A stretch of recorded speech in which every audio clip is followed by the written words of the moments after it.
Bonjour chers élèves, on a déjà commencé la correction du sujet du baccalauréat PC juin 2015. On va passer à la première partie de l'exercice 3 de physique, étude d'un dipôle RC semi d'un échelon de tension ascendant.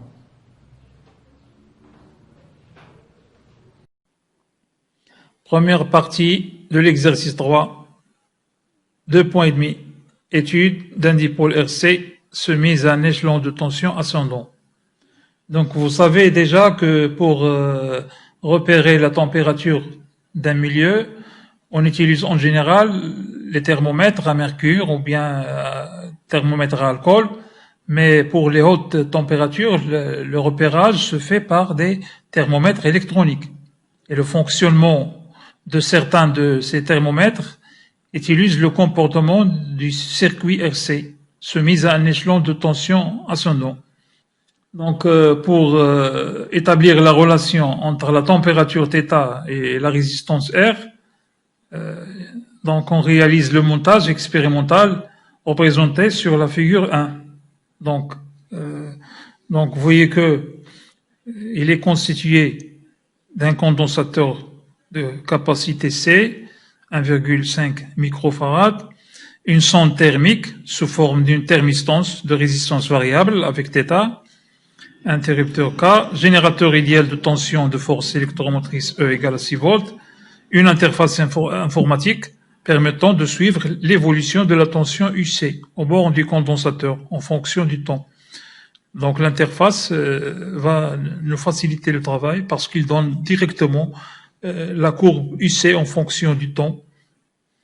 Donc après immersion de la sonde thermique dans un milieu de température θ ajustable et après fermeture de l'interrupteur bien sûr, donc vous voyez que on a obtenu 3 courbes, c'est-à-dire voir la figure 2, 3 courbes avec 3 températures différentes. Donc les 3 courbes presque ils ont la même forme, seulement il y a une petite différence, c'est-à-dire concernant le temps de charge du condensateur, puisque taux est égal à RC dépend de la résistance. Et puisqu'on a utilisé ici une thermistance qui a une résistance variable avec la température, bien sûr, le temps de charge du condensateur varie d'une température à l'autre.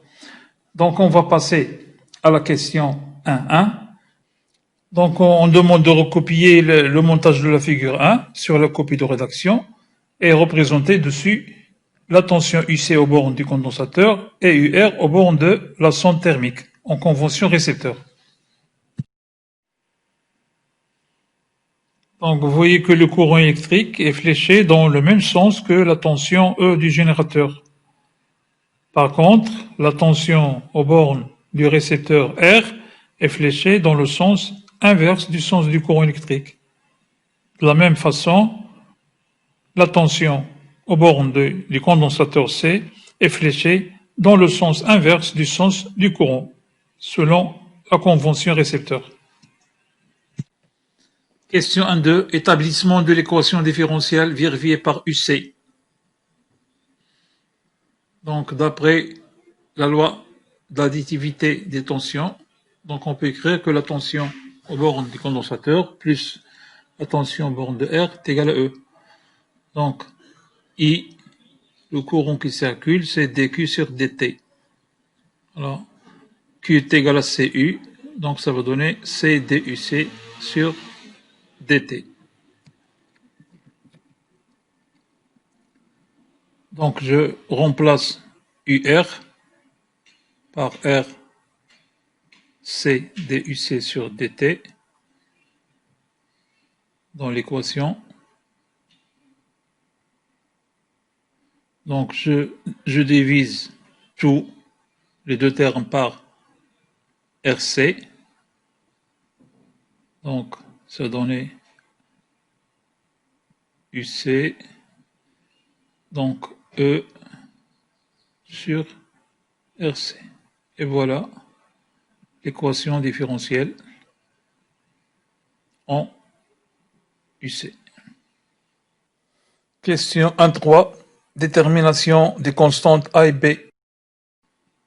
UC, la solution de l'équation s'écrit sous la forme A plus B exponentielle moins T sur tau.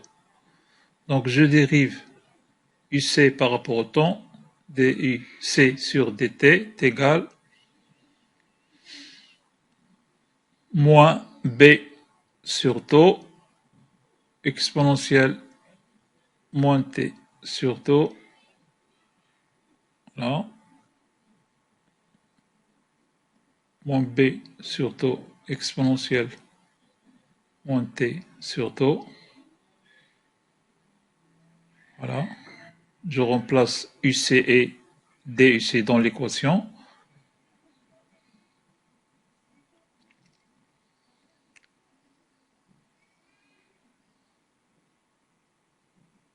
Moins T sur tau égale à E sur RC. Je vais factoriser par B exponentielle moins T sur tau. Donc ça va donner 1 sur RC moins 1 sur tau plus A sur RC moins E sur RC.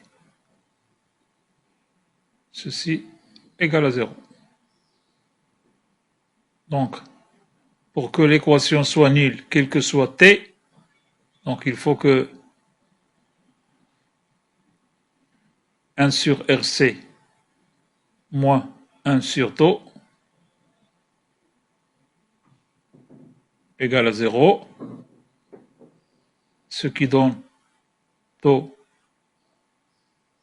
égale à RC, et en même temps, A sur RC moins E sur RC égale à 0, ce qui donne que A moins E égale à 0, ça va donner A égale à E. Les conditions initiales, la tension du condensateur est nulle à T égale à 0, il n'est pas encore chargé, donc à T égale à 0, ça va donner A plus B égale à 0, ce qui donne que B égale à moins A égale à moins E. Je vais encadrer les autres constantes, les autres résultats. Voilà. Je vais maintenant remplacer les constantes A et B dans l'équation de UC. Donc, je remplace A par E et B par moins E. Donc, ça va donner UC égale 1 moins exponentielle moins T sur RC. Donc, je vais encadrer la relation. Question 1.4. Détermination de la constante de temps τ1 à la température de 205 degrés Celsius et déduction de l'influence d'élévation de la température θ sur tau. Donc AT égale à τ1 qui est égal à R1 fois C. Donc la tension UC AT égale à τ1 est égale à E facteur de 1 moins exponentielle moins 1. Ce qui donne, par calcul, 0,63 fois E, ça fait 3,78 volts. Donc ici, d'après la courbe, donc on peut déterminer la constante de charge τ1. Donc soit on utilise là la méthode des tangentes, c'est-à-dire la tangente, je vais tracer d'abord la tangente au point T égale à 0, c'est-à-dire pour la courbe de 205 degrés Celsius. Et ensuite, je vais tracer la droite horizontale qui passe par la tension 6 volts, la tension maximale, et le point d'intersection entre ces deux droites. Donc, ça va donner, voilà, 0,5 millisecondes. Ça correspond à τ1. Ou bien, on peut utiliser une autre méthode. Donc, on a déjà calculé, on vient de calculer la tension UC à l'instant T égale à taux 1.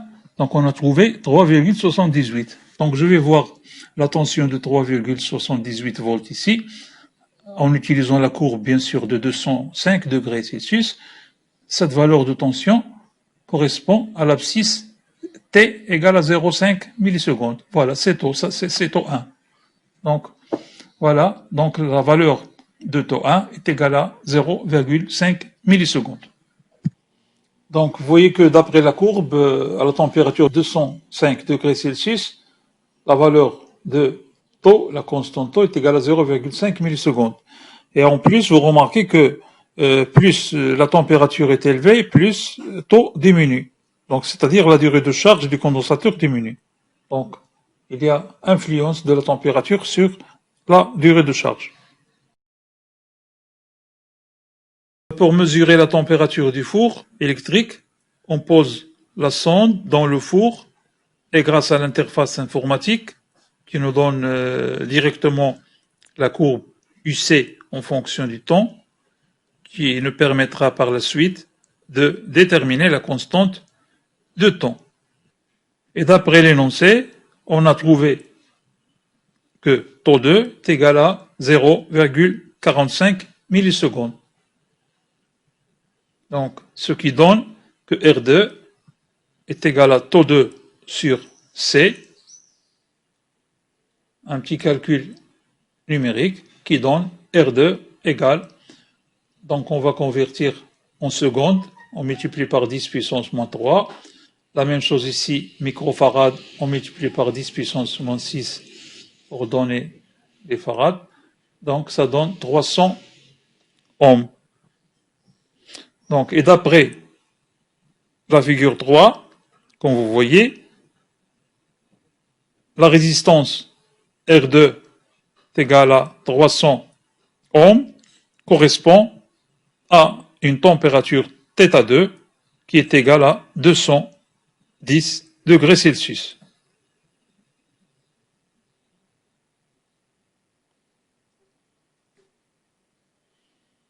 Voilà. Donc, et voilà la valeur de la température θ2 à l'intérieur du four électrique. Merci pour votre attention et à la prochaine.